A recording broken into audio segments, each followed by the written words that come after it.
Bonsoir. Découvrir l'Europe et le monde lorsque l'on a moins de 30 ans grâce à plusieurs dispositifs dont nous allons parler aujourd'hui avec notre invité.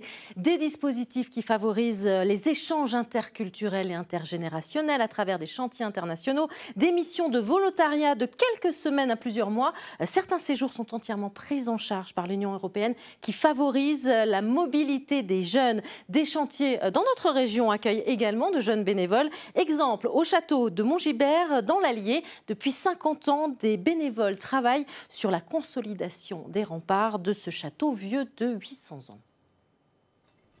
800 ans déjà qu'il surplombe la montagne bourbonnaise et toujours aussi fier, toujours aussi majestueux. Mais il en a fallu du travail pour que le château de Montgilbert reprenne de l'allure après des années d'abandon. Ils sont 9 cette semaine, de jeunes bénévoles bien décidés à consolider l'un des remparts.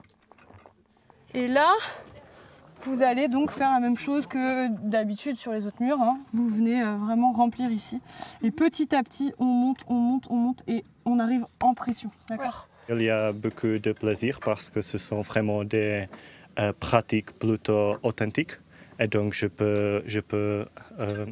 peux apprendre quelque chose d'histoire de ce château et comment les gens qui ont se bâti ont travaillé. Des jeunes issus de France et d'ailleurs sous la conduite de tailleurs de pierre professionnels. Une restauration dans les règles de l'art pour sécuriser le château. On est vraiment dans un objectif de sécurisation, mais aussi de transmission. L'idée, c'est d'avoir une pratique claire, affirmée, et de la leur transmettre, de travailler à l'ancienne, au maximum, avec des matériaux qui sont utilisés depuis des centaines d'années, et de transmettre les gestes, de transmettre les techniques. Là, vous venez combler un trou. Donc il y a de l'existant au-dessus, donc il faut en avoir conscience, il faut faire avec, d'accord ? Bon, c'est bien, je suis contente que vous ayez vu ça, que ce soit bien compris. Cette activité-là nécessite beaucoup de concentration et de rigueur.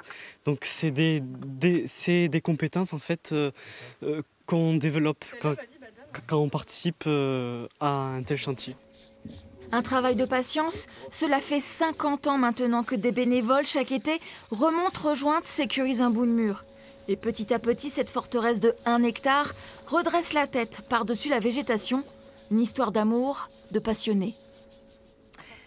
Voilà un moment de partage interculturel qui fait forcément grandir. On en parle avec notre invitée Fanny Fayolle. Bonsoir. Bonsoir. Alors vous êtes la déléguée nationale détachée en Auvergne pour l'association Concordia. C'est une association qui aide les jeunes à trouver et à postuler sur une mission en France ou à l'étranger. On va en parler.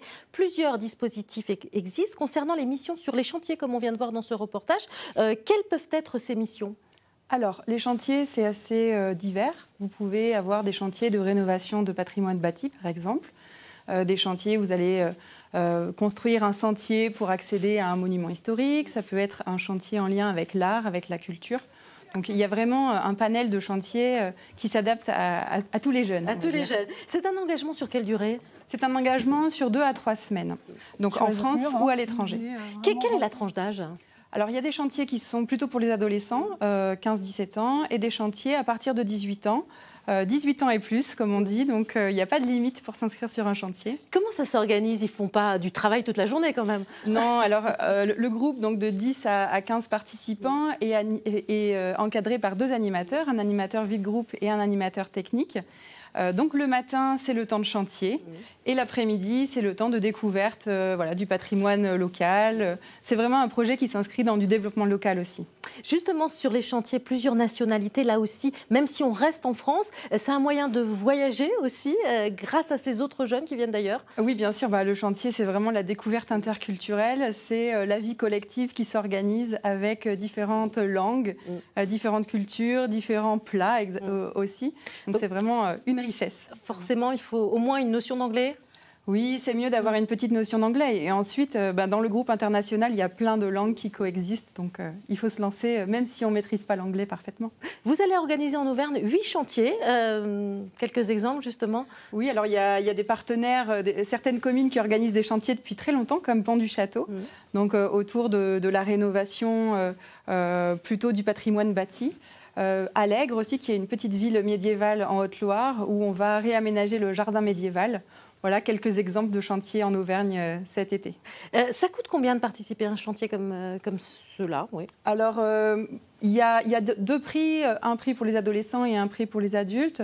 Pour les adolescents, c'est autour de 500 € globalement, et pour les adultes, plutôt autour de 200 €. Et ensuite, il faut prévoir le voyage. Donc, si on le fait en France ou à l'étranger, le prix peut un peu... varier, forcément. Il y a d'autres dispositifs qui sont pris en charge complètement, et là c'est gratuit, par l'Union européenne, qui favorise justement la mobilité des jeunes. Exemple avec ce tout nouveau dispositif destiné aux jeunes qui viennent d'avoir 18 ans. Ils ont 1 an pour voyager et découvrir l'Europe. Oui, exactement. La politique européenne de la jeunesse veut permettre à des jeunes éloignés de la mobilité de pouvoir tester cette mobilité. Donc ce programme-là, qui s'appelle Discover EU Inclusion, s'adresse à des jeunes qui vivent en milieu rural ou en quartier politique de la ville, ou en tout cas qui ont des freins à la mobilité. Et durant l'année de leurs 18 ans, ils peuvent voyager pour découvrir l'Europe. Éventuellement être accompagnés, et c'est entièrement pris en charge. S'ils sont accompagnés par une structure type mission locale, ils peuvent voyager avec des accompagnateurs. Autre dispositif, le Corps européen de solidarité, entièrement gratuit également. Quel en est le principe ? Alors le principe, le Corps européen de solidarité, c'est un volontariat européen. Donc on peut le faire sur un court terme de 2 semaines à 2 mois ou sur une mission long terme de 2 mois à 12 mois. Donc le jeune est accueilli dans une association européenne, alors espace Schengen et les pays autour, ça peut être le Maghreb, l'Europe de l'Est, pour une mission en lien avec l'intérêt général. Ça peut être quoi, par exemple, comme mission ? Alors, cette année, on a eu Carla, par exemple, qui a fait une mission en lien avec l'agriculture et la permaculture dans les Cornouailles. On a Robin qui est partie en Lettonie pour l'accueil des étudiants étrangers et essayer de les intégrer dans la culture lettonne. Manon, qui est en ce moment à Malte, qui va revenir dans quelques jours, et qui a été en mission dans une structure d'accueil de jeunes placés, donc pour l'animation socioculturelle. Très rapidement, un dispositif échange de jeunes entre 5 et 20 jours. C'est quoi ce dispositif ? Alors c'est aussi un dispositif qui est mis en place par l'Union européenne. Donc là encore, tout est pris en charge pour les jeunes. Et donc c'est la rencontre entre des jeunes de différentes nationalités autour d'une thématique en lien avec les objectifs de développement durable. Transition écologique, égalité des genres. Voilà, des échanges, et en plus ils font quelque chose vraiment de concret. Oui, c'est ça. En fait, l'idée de l'échange de jeunes, ça dure entre 5 et 20 jours, et les jeunes vont vraiment échanger sur leur regard sur une thématique particulière.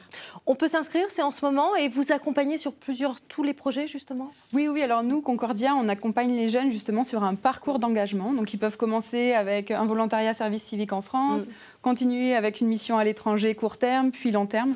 Et on les accompagne aussi à valoriser les compétences acquises pour leur parcours suivant. Eh bien, merci beaucoup Fanny Fayolle. Et les inscriptions, c'est en ce moment.